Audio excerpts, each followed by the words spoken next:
क्या लगता है इंडी गठबंधन सीट बंटवारे को लेकर क्या कहेंगे? कैसे होगा इन लोगों का सीट बंटवारा, बताइए ना। कितने ऐसे राज्य हैं जहां पर ये लोग एक दूसरे के आमने सामने। ममता बनर्जी जी इनको 2 से ज़्यादा सीटें देने को तैयार नहीं। आम आदमी पार्टी कहती है कि पंजाब में हम लोग सारी सीटों पर चुनाव लड़ेंगे। तो ऐसे में या तो कांग्रेस को बहुत ही बड़ा दिल दिखाना होगा, जो इतिहास में हुआ नहीं। इसके पूर्व में भी 2014 में भी इसी तरीके से तमाम घटक दलों ने एक साथ आने का प्रयास किया, 19 में भी प्रयास किया। दो बार हम लोग देख चुके हैं कि चुनाव समीप आते आते तक तमाम घटक दल अपनी अपनी राह पकड़ने लगते हैं। हमारे बिहार में ही देख लीजिए भाई, सूत्रों के हवाले से ज़रूर आ रहा है कि सीटों के बंटवारे काफ़ी हद तक तय हो गया है, पर हकीकत है कि 2 सीटों की घोषणा जनता दल यूनाइटेड ने पहले ही कर दी। कई ऐसी सीटें हैं जहां से उनके प्रत्याशी मुंगेर वगैरह से सबको पता है कि कौन चुनाव लड़ेगा।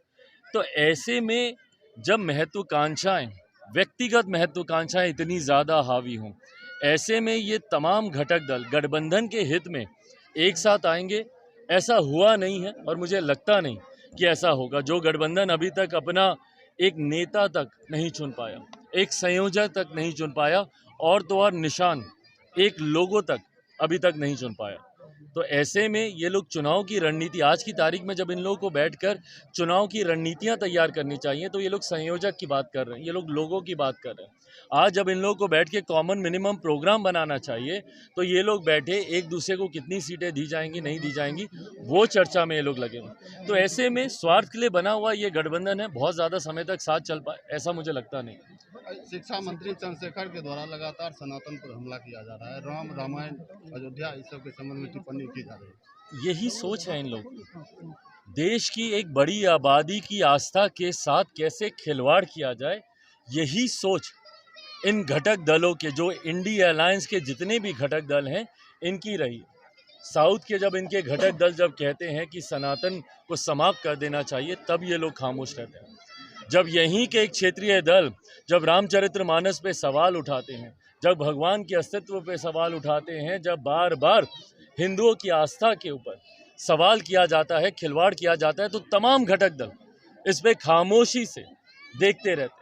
तो ये कहीं ना कहीं इनकी सोच को दर्शाता है। इनकी सोच ही यही है कि सनातन को किस तरीके से समाप्त किया जाए, और उसी सोच की वजह से बार बार इस तरीके के बयान आते हैं। शिक्षा मंत्री को दिखाइए, ठीक मेरे पीछे विद्यालय, जो शिक्षा मंत्री बड़ी बड़ी बातें बयानबाजी करने से नहीं थकते, उनको ये मेरे पीछे का विद्यालय दिखाइए।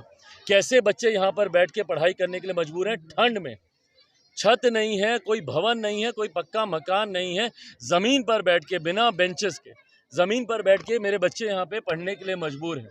और शिक्षा मंत्री को ऐसे बयानों से फुर्सत नहीं है। क्या उनको विभाग की जिम्मेदारी सिर्फ रामचरितमानस और भगवान राम को ही गाली देने के लिए दी गई है, या उनको इस विभाग की जिम्मेदारी बच्चों का बेहतर भविष्य बनाने के लिए दी गई है?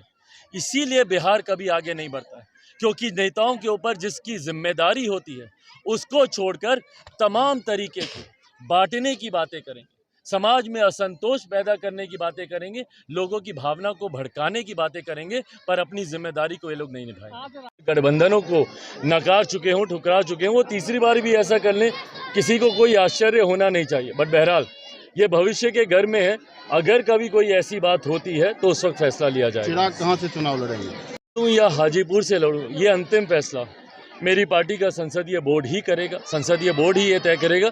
पर अगर आपके प्रश्न में हाजीपुर भी छुपा हुआ है, तो उसका मैं जवाब दे दूं कि हाजीपुर से लोक जनशक्ति पार्टी रामविलास का ही प्रत्याशी, का ही उम्मीदवार वहां से चुनाव लड़ेगा।